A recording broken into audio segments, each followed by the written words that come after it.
everybody, and welcome to Drive To Win. I'm Justin Bell, your host, and I am here at the Wynn Las Vegas in the beautiful SiriusXM studios again. And of course, at the weekend, we had the Hungarian Grand Prix.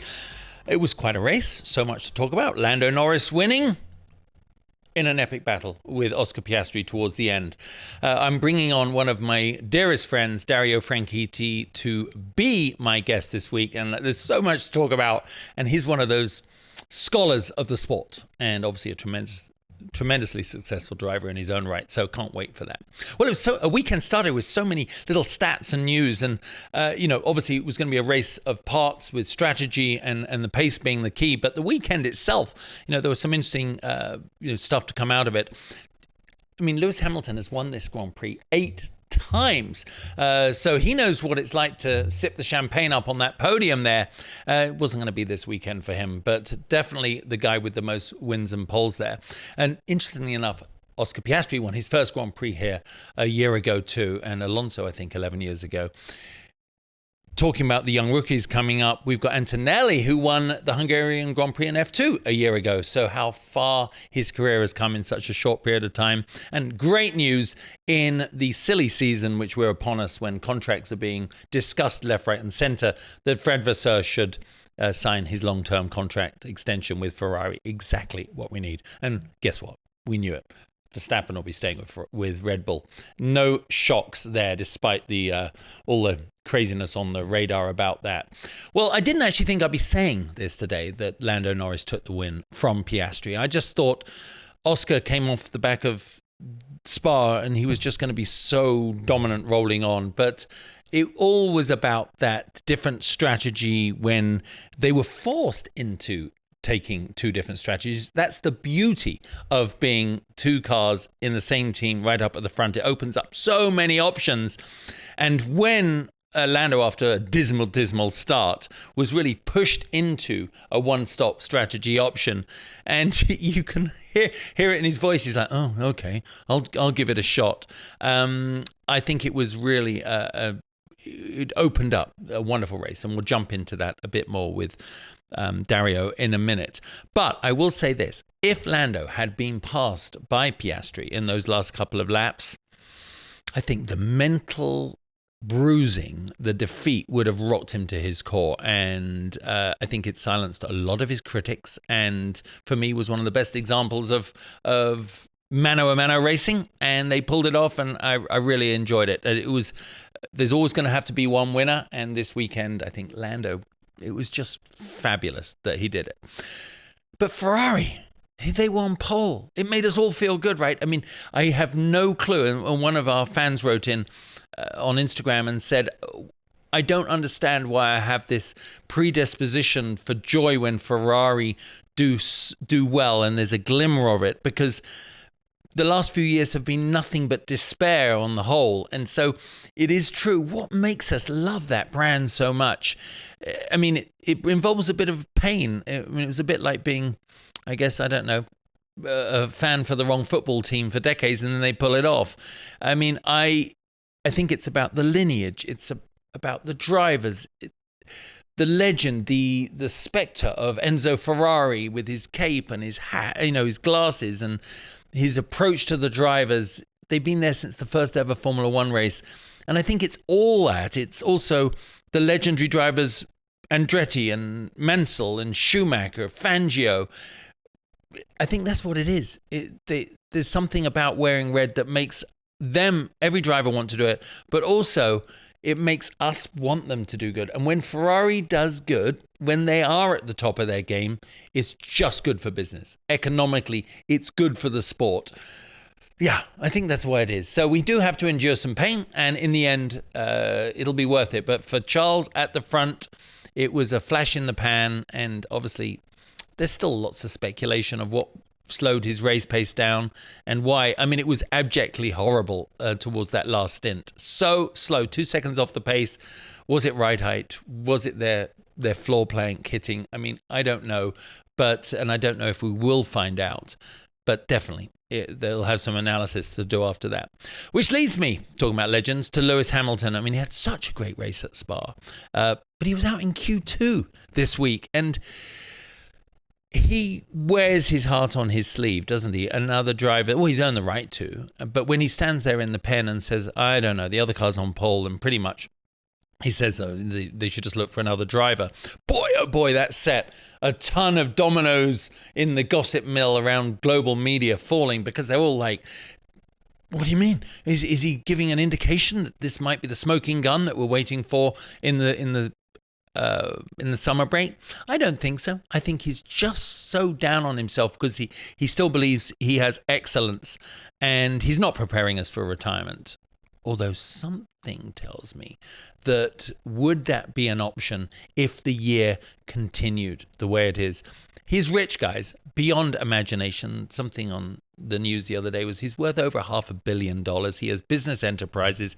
He's a style icon. He's a producer. He is bigger than Formula One. And yet, and this is where it's impressive to me, he didn't go to Ferrari just to take that big paycheck. He went because he wanted to be the guy that put them back in World Championship form. He wanted to get his 8th championship.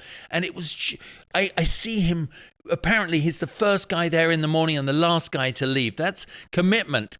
Staying that physically fit when you are pushing yourself up against these young guys.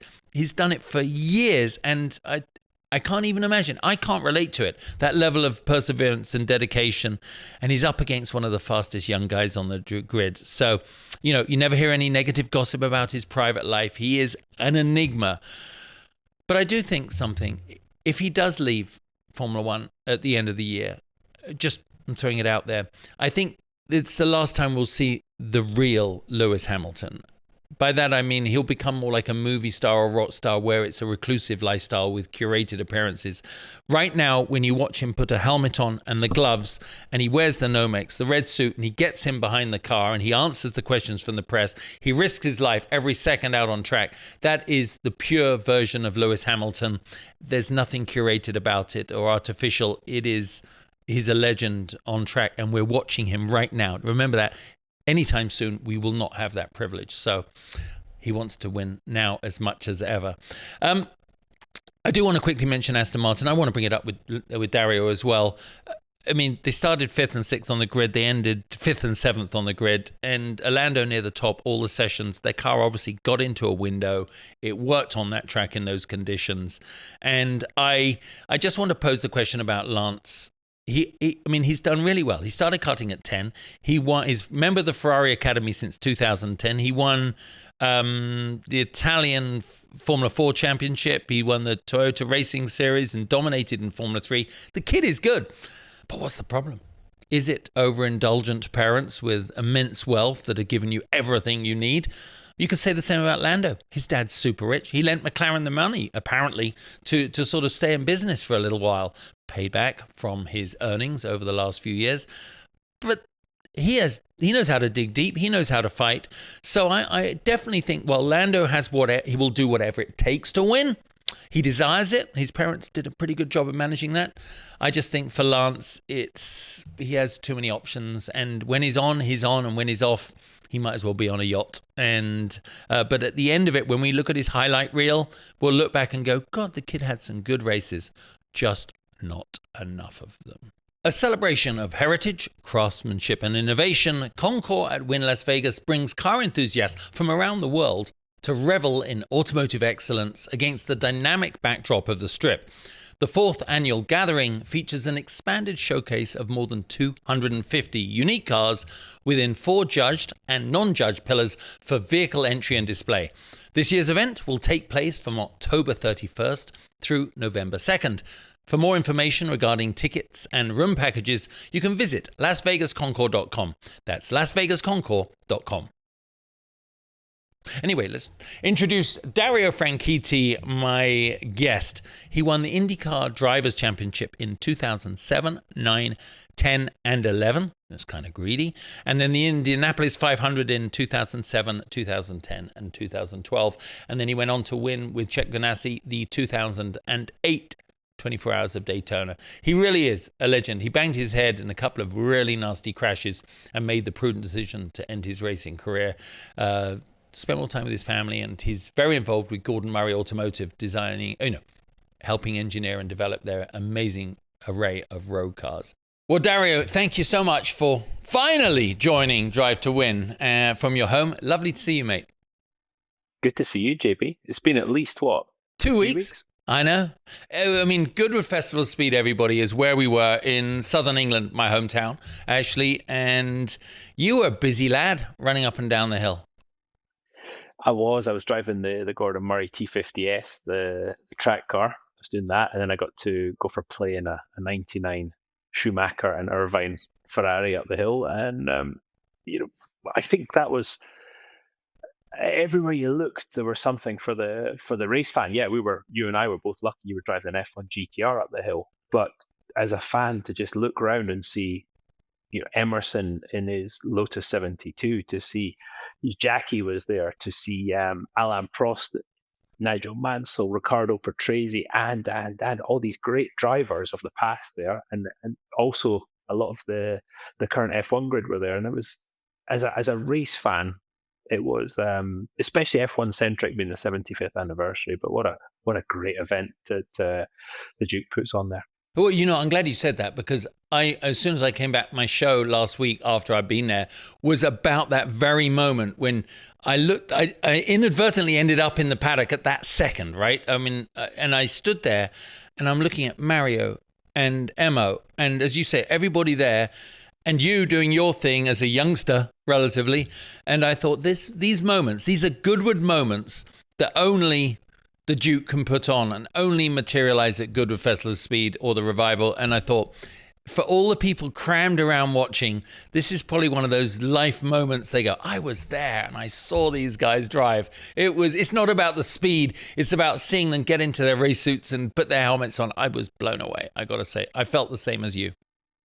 Yeah, to see Mario Andretti in the Lotus 79, and that was the car that really ignited my passion for motorsport. To see Mario in that, to see him absolutely give it the message up the hill too, was really something. And if you look at my phone from those days, it's all pictures of these guys and these cars, and yeah, just wonderful. I loved it. Well, I was just thinking, we never really talked about this, but did you, I mean, obviously, when you started out your racing career, and we're going to be talking about the race in a minute, but you started out your racing career, all of us have Formula One as the shiny light in the sky, right? That's the North Star that we're all heading towards. And if we're lucky, we find somewhere else to fall. But you were in such an elite class at that moment and one of the go-to guys. What was your exposure to Formula One in terms of getting a test? And how close was it for you to go that route? So I'd driven for Jackie Stewart, 92, 93, 94. And then I went to drive for Mercedes in the DTM. And everything I did at that point was still, what could I do to get into Formula One? And McLaren were the Mercedes team at the time. And I got a test at the end of 95, having won the McLaren Autosport Young Driver of the Year, as it was at that point. And the test went well. But there was really no openings in F1 at that point, and Mercedes and Norbert Haug, who was the boss, was quite happy to have me just be in DTM. I had bigger ambitions, and when it didn't work out, I came over to INDYCAR. Emerson had broken his back; he was driving for Carl Hogan, and he'd retired, and I was able to come in through the backing and the patronage of Paul Morgan at Aylmore, as well as Mercedes, and did that. But of course, you wait for a bus to come along and two come along at once. And at that point, then Ron came and asked me to be the McLaren test driver. But I didn't do that deal. It just was going to be too crazy with the F1, with the IndyCar and the F1 testing together. It just wouldn't have worked. And then, of course, in 2000, I got to try the Jag gear, and that was with some serious intent to go and do Formula One. I'd actually signed a long-term deal before the test that if the test went well, I was going to be tied into the Jaguar program. The test did not go well for all kinds of reasons, and so my future was, but from then on, really was tied to IndyCar. I never wanted to be able just to say I was an F1 driver. Oh, I was in F1. I wanted to be in a position to win in whatever I did, and I couldn't. And probably didn't have the patience and didn't have the risk appetite to get into some thing at the back of the grid with the chance of making it to cars in the front of the grid where I could win races. So that was, I guess that's my F1 story in a 2-minute burst. Well, you know what would have been interesting about that is you'd have been out there right in the smack middle of the legends of the sport, right? Schumacher out there. I mean, you would have been in the thick of that. And maybe you'd have handled it differently if that opportunity had come along in like 94, right? 95. You'd have been, I'm younger, I'll take the risk, like some of these young guys do. But it worked out all right, mate. Yeah, you know what, it did. And, I'm sitting here in the office, I've got the Baby Borg trophies. Yeah. The one in the middle there somewhere. Yeah, exactly. That's pretty good. I wasn't prepared to take the risk, Justin, and I was never given the right opportunity, I felt, to do what I needed. So it was maybe a bit, as I say, risk averse. But yeah, that was the reality of the situation, and I got opportunities I never thought I would get. I got to do things I never thought I would do. I got to win races I never thought I'd win. I love the sport now as much as I did as a 5-year-old watching Mario Andretti fight out with Niki Lauda in the fan car that Gordon designed. So I feel very, very lucky. No regrets. But interestingly enough, you and DC obviously cut from the same northern kilt sort of thing. Did you ever compare at your heydays the difference between what he was doing over there on globally and what you were doing in America? Because arguably IndyCar was more dangerous in a lot of ways. Go to the Indy 500. Did you ever swap notes over a beer or more? Oh, absolutely. We did, and we sometimes we still talk about it, about the opportunities we were given. I don't think David gets the respect that he deserves. I mean, he won the 13 Grand Prix. He was bloody good. Yeah. It just so happened that he came up against that time, as you say, with Michael Schumacher in the Ferrari, but Mika Hakkinen as a teammate, and I think it's only laterally where we've seen just how good Mika was. You raced against Mika. Yeah. He was a special talent. So DC and I, we both went through the staircase of talent at Paul Stewart Racing, along with Alan, along with Gilles, who is our honorary Scotsman, Gilles de Ferran, and we all kind of did our own thing and made the most of it. But actually, when you look at it and talk about it together, it was very clear that we all came from the same school. Yeah, it's so funny. I know, even Gilles with his dodgy Scottish accent. All right, Ford 25 years, to cars that are almost unrecognizable, technology that you must have seen out of the realm of possibility back there. And we sit in Hungary watching a race that I thought brought an awful lot of excitement and a lot of stories unfolded. But I was looking at that top three and knowing I was going to talk to you. Obviously, Charles Leclerc's on pole, Dario. He's pulled something out of his backside, and even he didn't know it was happening. And I thought, can you give context to that? When you're sitting at the front of a race, this is a Formula One race, in equipment that you know will not probably be able to hold off the guys either side and behind you, yet you have the pace. What's that pressure like? What do you think his mindset was going into that race? Just make off like a hare until the legs fall off it? I think in that situation, we've been in that situation with cars that were quick over one lap, but would fade pretty quickly, and you just got to maximize the strengths you've got in your combination. I think that's what he did. I was surprised at his pace in that first stint. It was only later that his pace fell off, and we had those big radio rants that he was having some problems, and whether that was this famous Ferrari plank wear, or whether they fueled the car too lightly, and so because there was no safety cars really, he's having to lift and coast, and I don't know what it was, but his pace fell off a cliff. But I have to say that qualifying lap, clearly McLaren didn't maximize what they had in that instance in qualifying, but Charles was mighty, and it was when you get those laps, you just think, wow, I'm not sure I could have done that any better, and that was it was just wonderful for him. Yeah, I loved it. I love seeing extract the maximum. Yeah, the honest surprise and everything on his face. He's like, I don't understand Formula One today. You know, it was great. It was great, and he's a fast boy, isn't he? One lap. I mean, he's you know, I think to me he walks the tightrope, and he's on that high wire maybe more than anybody. You've seen that throughout his career. He's got so many poles and not so many wins, and you know he is prone to the odd mistake. But I like the way he goes racing. And I think he's a hell of a talent. You could see he was losing his temper a bit towards the end of the race with some of the moves, some of the late defensive moves, and that's most unlike him. Yeah, but it's frustration, isn't it? But talk about also, I write notes on my little laptop here as I'm watching the race. And there are first laps where I just have to give up, right? And then I have to replay it a couple of times. Well, like I go, Lando goes to the inside. I'm thinking this is all going to happen. Then George is round the outside. Lando's now, I'm going, what just happened? And it shows. I mean, that standing start phenomena? Do you remember it from Vauxhall Lotus and everything, Dario? I mean, it was just so bloody fun. And you can do that on a standing start, can't you? And these guys are still like carters off the line. They want to go. Describe those first few hundred feet. Well, to me, the biggest thing, Justin, is what they were doing on that track. Any of the sort of the current F1 tracks. Because the cars are bigger. The cars are huge now. And compared to the cars that we watched in the 90s and we dreamed of driving in the 90s, these cars are massive. The tracks aren't any bigger, though.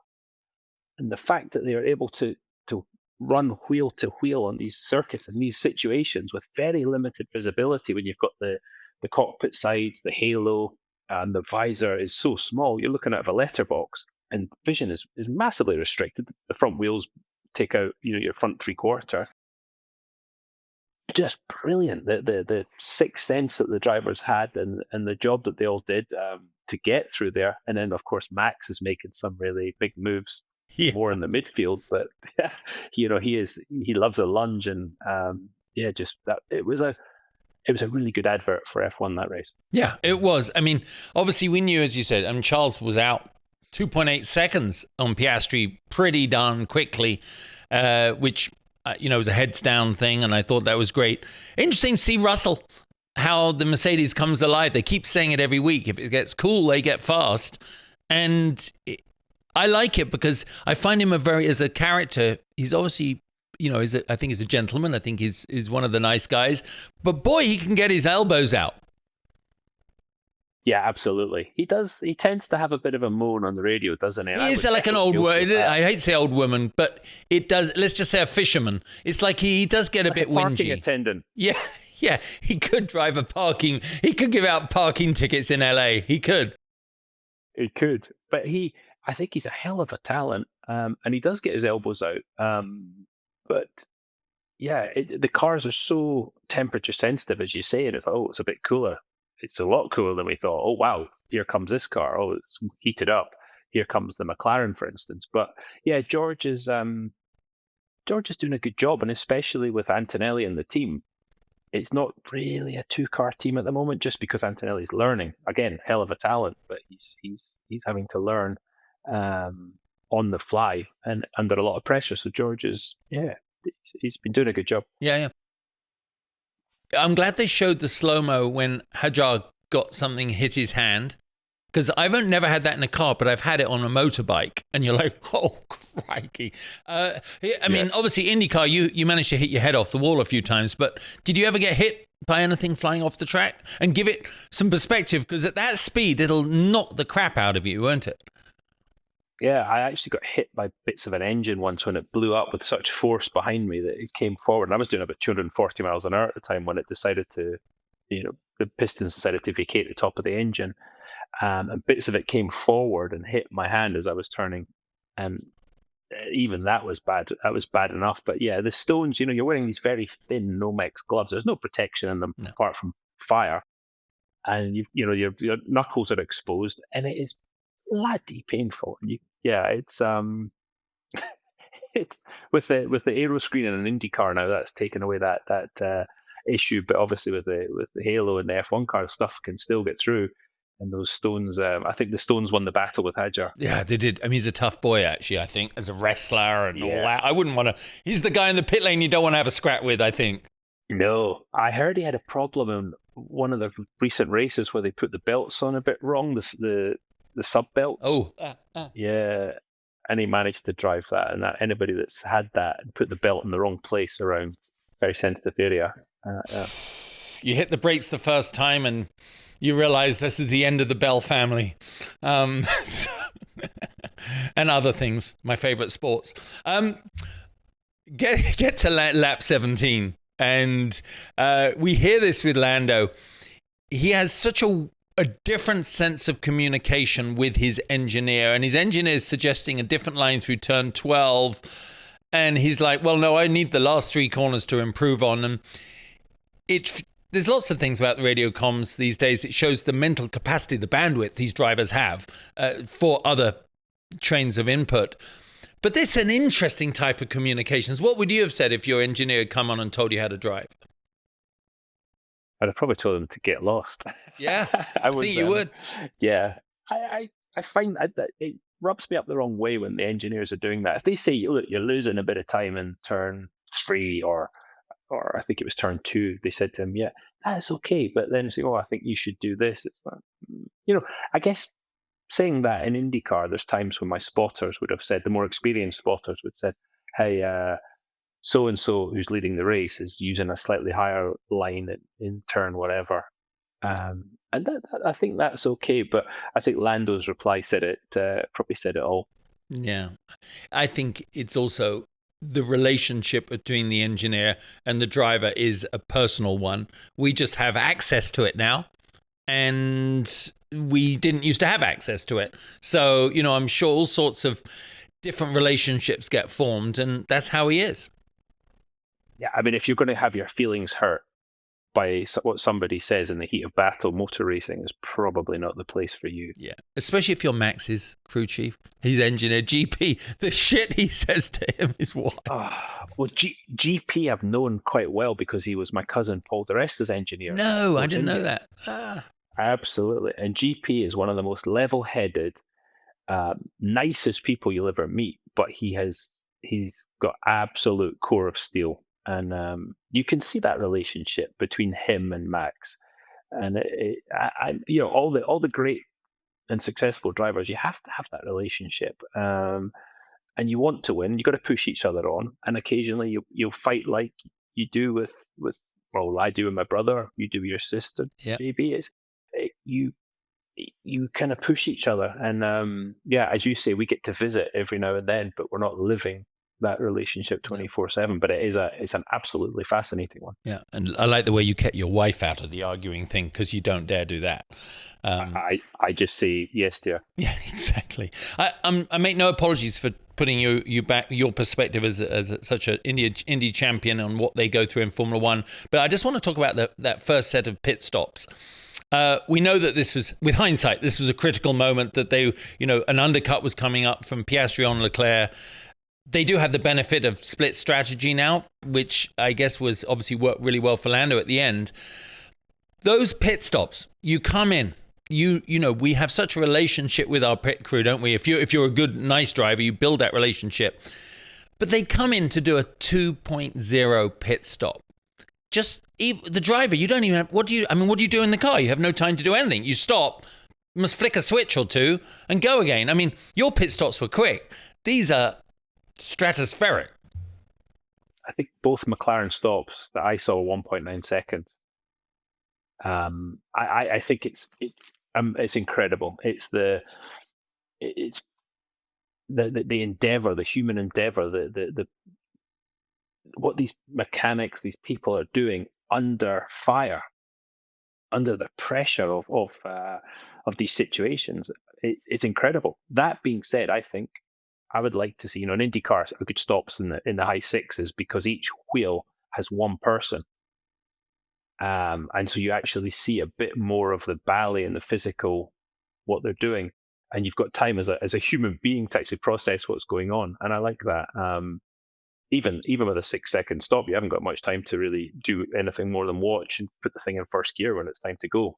Once you've parked it on the marks, you talk about a relationship with your pit crew.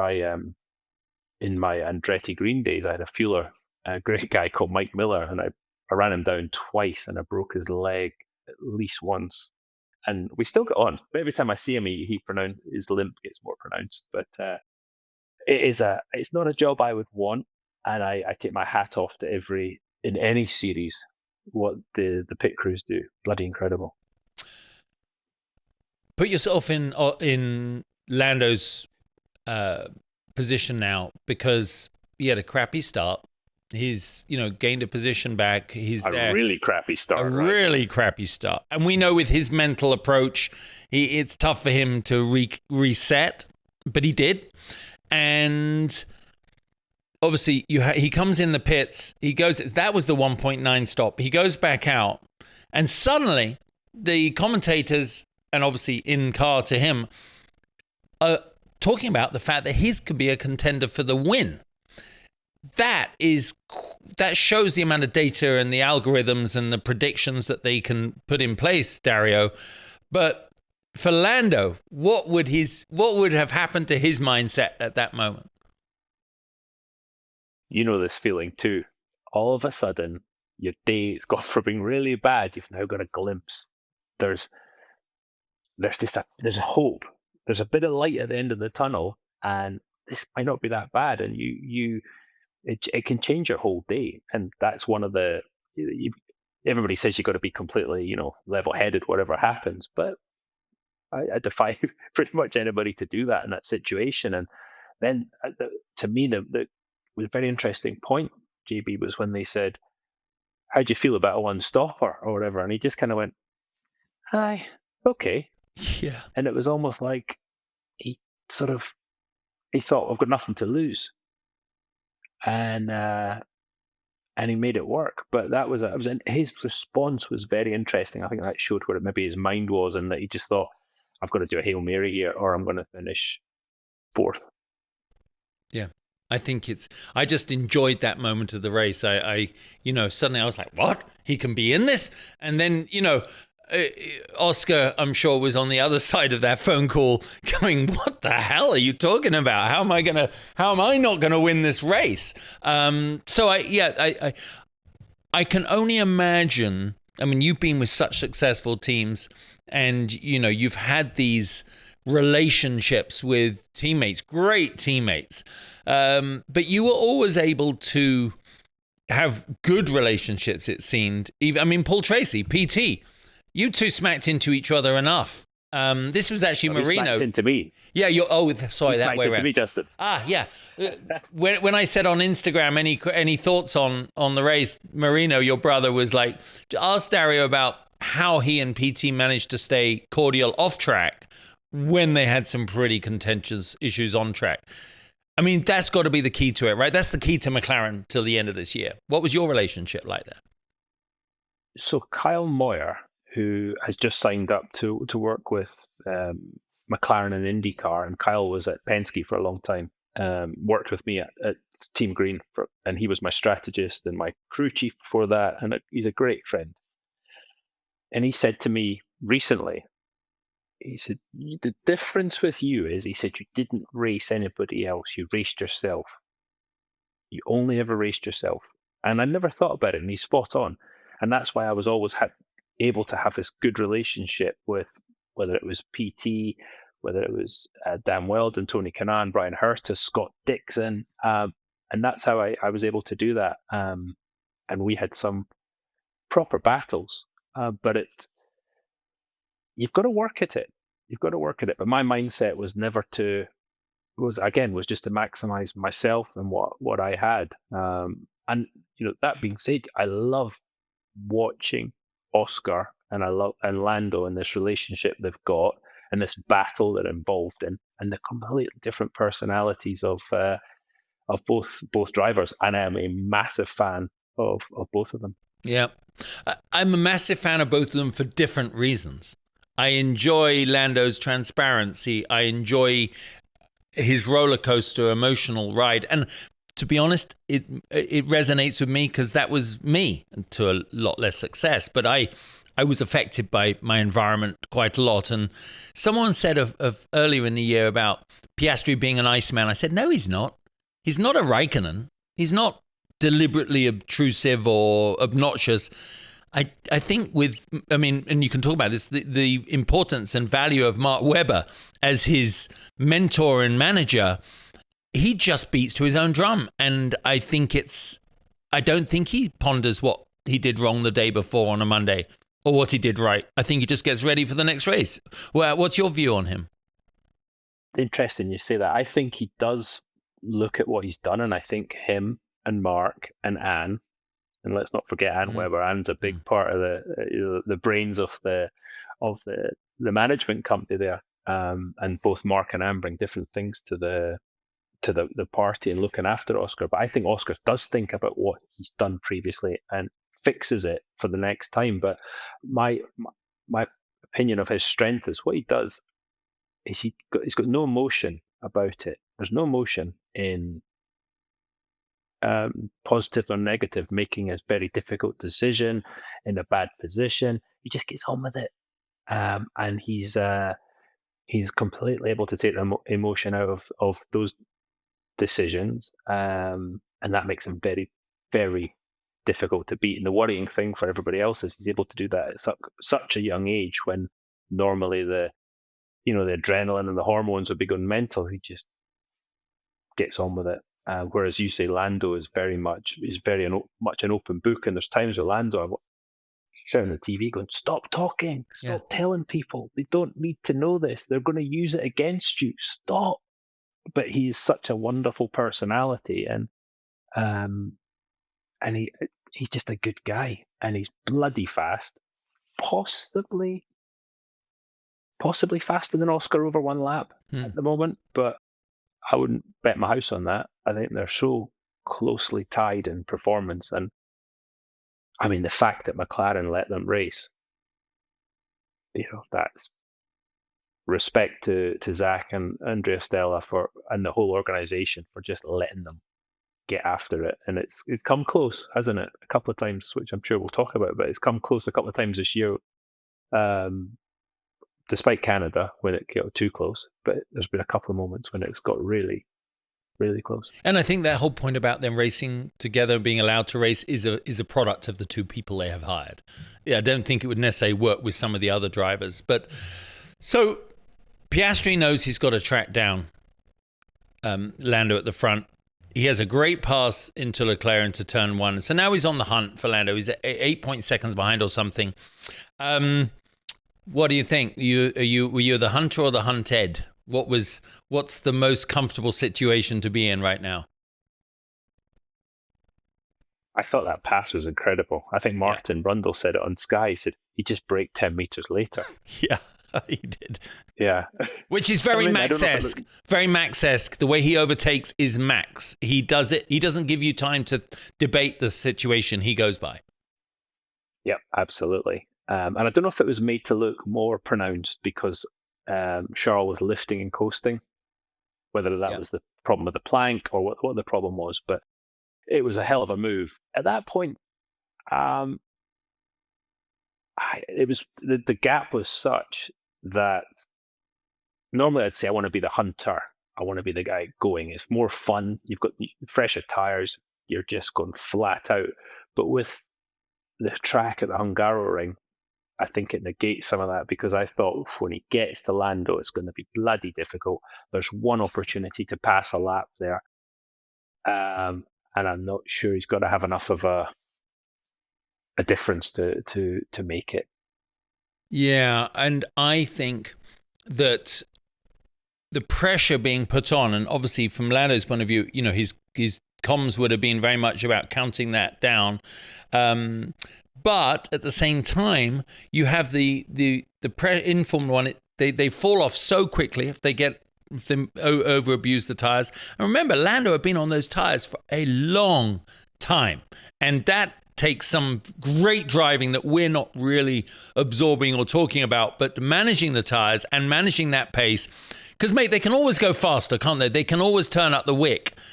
it seems, but there's going to be a consequence and a payback for that. And as we saw, if he'd pushed even a half a second quicker or 0.2 quicker, he wouldn't have been able to hold off Piastri as he got there.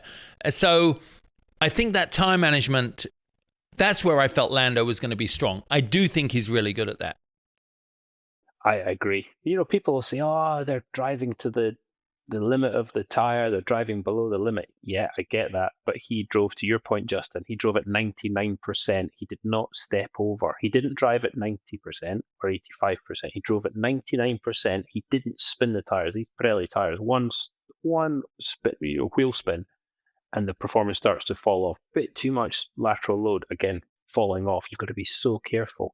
And Lando did it to perfection.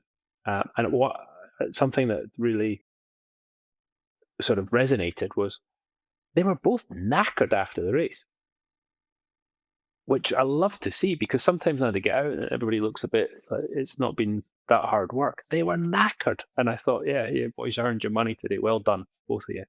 Yeah, I love that, because my dad, he was a sweaty monster behind the wheel. He used to get out with sweat flicking off that fine Italian Scottish hair. I was a disaster. And they get out, literally, especially Max. I go, you've just done a Grand Prix, you little buggers. So that last few laps was edge of my seat stuff. And some of it was, I thought it goes back to their karting days. They understand each other. They understand how to race so close. It looked like a karting race.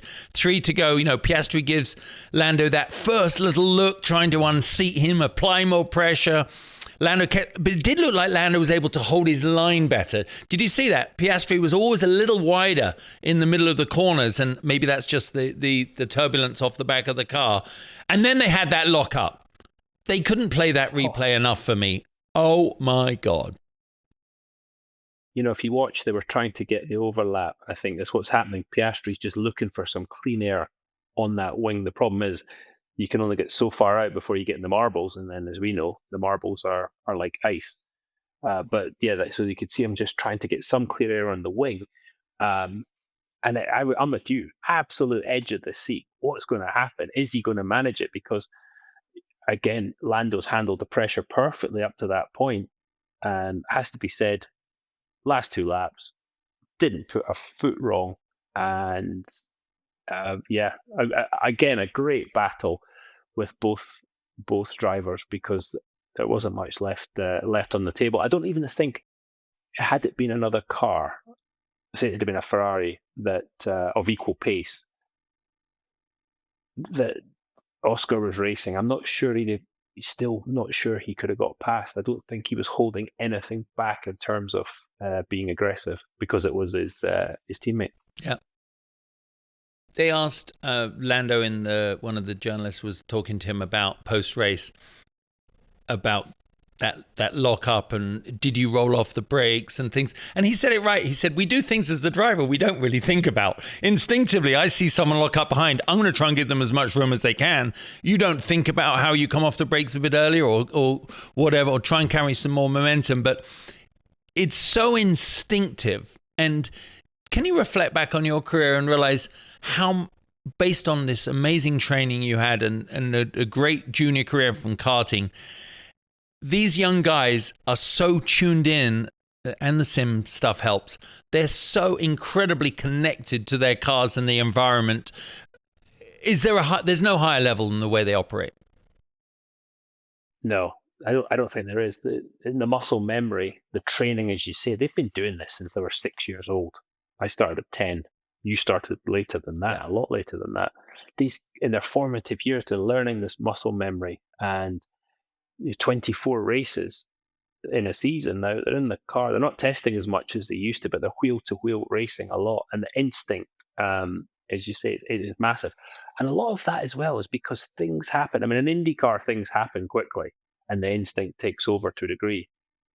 But in an F1 car, they are so fast that it has to be instinctual. And I think maybe, on another subject, I think maybe that's where Lewis is probably struggling just now, because he's not able to just drive with that instinct that he's used so successfully in the past. Yeah. Well, Lando wins. Now only 9 points between him and Oscar. Piastri second, Russell, then Leclerc. Alonso, Bortoletto, Stroll, and in ninth, Max Verstappen. A couple of things to grab onto there. I mean, Ferrari should be happy that they got any points at all.